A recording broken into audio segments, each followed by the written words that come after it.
We're joined now by newly discovered half-siblings, Simon, Shirley and David.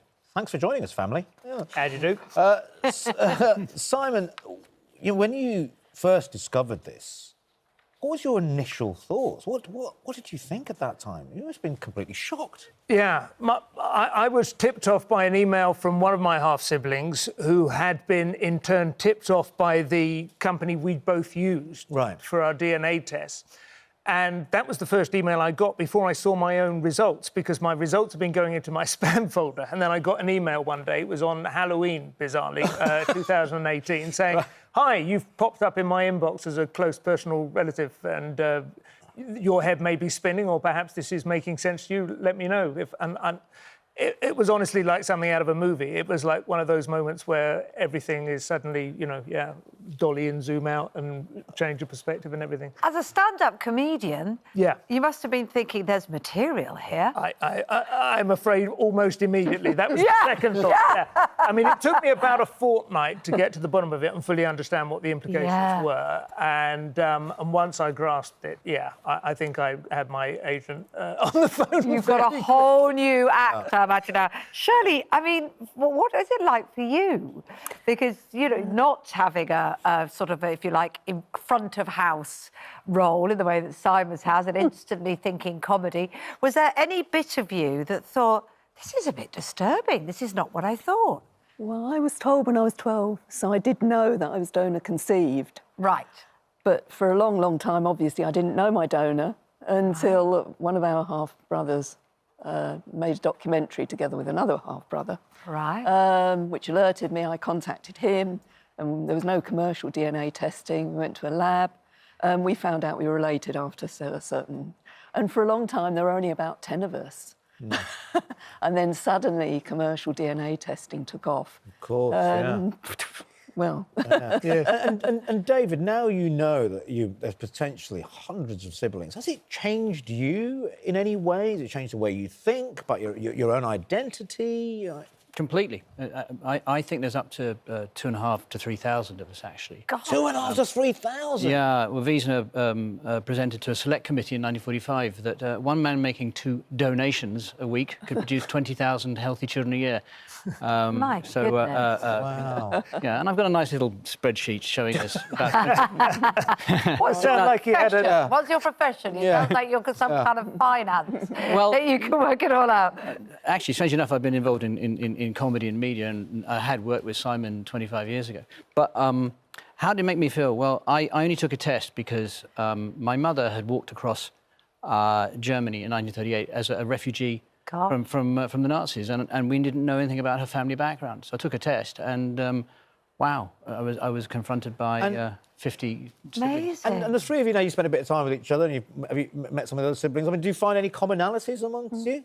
Yeah, there's definitely a family type. We were saying earlier, the funny thing is very few of us have really followed in Wiesner's footsteps in an obvious sort of way, the fertility science, whatever. But, I mean, I think there's consensus is we're all quite opinionated, we're all quite talkative, we all think we're funny. There's something about the eyes when you smile that I'm drawn to as well. You all got the same sort of like twinkly eyes when you laugh and smile. And you two, both involved in comedy, you must be having a lot of fun now thinking what's the same, what's different. There's a whole study that could be done into nature versus nurture here, isn't there? Yeah. You know? People have done twin studies, which are obviously, if you're monozygotic twins, the similarities are extraordinary. We're half siblings, so it's more diffuse. But it is still notable that there are parallels. And there is an element, I mean, that can be... I think most of us have adapted to that realisation pretty well, but it is a bit like, Buzz Lightyear, you are a toy. There is a point at which you realise you're mass-produced. And it's a slightly... That is you feel the ground shift a little bit at that moment, but then you realise there are other elements that still... There's the love from how you were raised. Plans for a big reunion? Because the budget for that's going to be huge. We have them, all the time. Fairly frequently. What, with all of them? As many as we can get. Because you haven't found them yet. There's about 50 or 60 in Wembley Stadium. Yes, absolutely. You could do a gig. Live at the Apollo. Sell tickets. Finally. Yeah, that'd be great. I mean, Shirley, there's now laws against this now because of the health implications, but What's the feeling you have about your sperm donating father? What do you think of him when you think of your dad, in a way? Well, what do you think?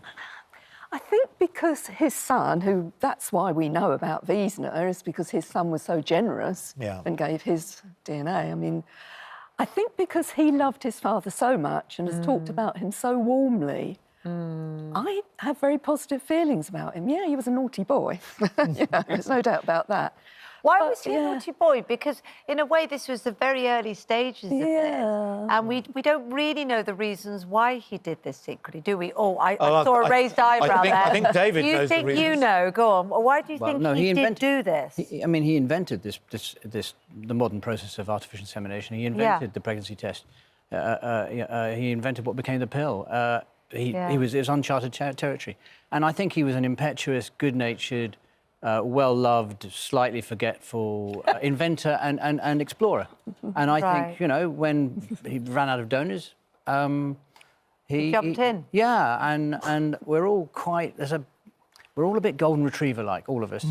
We're all able to, it's a puddle, jump in it. We're all like... We've all got that. I always think as well, though, that opening scene in Casino Royale, that the Daniel Craig movie where he acknowledges that the second kill is a lot easier. I think once he found he could get away with it, he just thought, why complicate things, Why introduce an unknown element into the process by seeking out extra donors? I can repopulate a planet. But there were other major donors. There were one or two, There were other donors, definitely, quite a lot, actually. And one major one as well that also has a lot of offspring, Derek Richter. Yeah.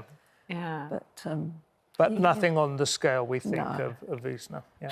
It's a fascinating story. Probably there might be somebody watching now, at home now. Oh, definitely. The probability of somebody watching now could actually be related. Please take a test. Please. Come and join the party. You'd like to we love know. it. We had two in the last week. I mean, there was one week where we had two donors turning up, both called Sir David. Made me feel very inferior. But come on, join the party. We're a very happy family. We're also getting now nephews and nieces more frequently, the next generation down, because David and I are among the youngest. The clinic was open from roughly 45 to 68. So obviously a lot of the people in the first 10 years of that may already be older than... I mean, they can still do a DNA test, but possibly the years of being intrigued or whatever have passed.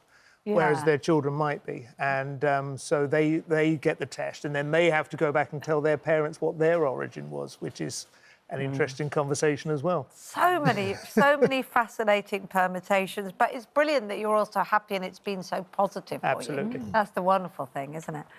Thank you very much for joining us. Thank you. Thank you.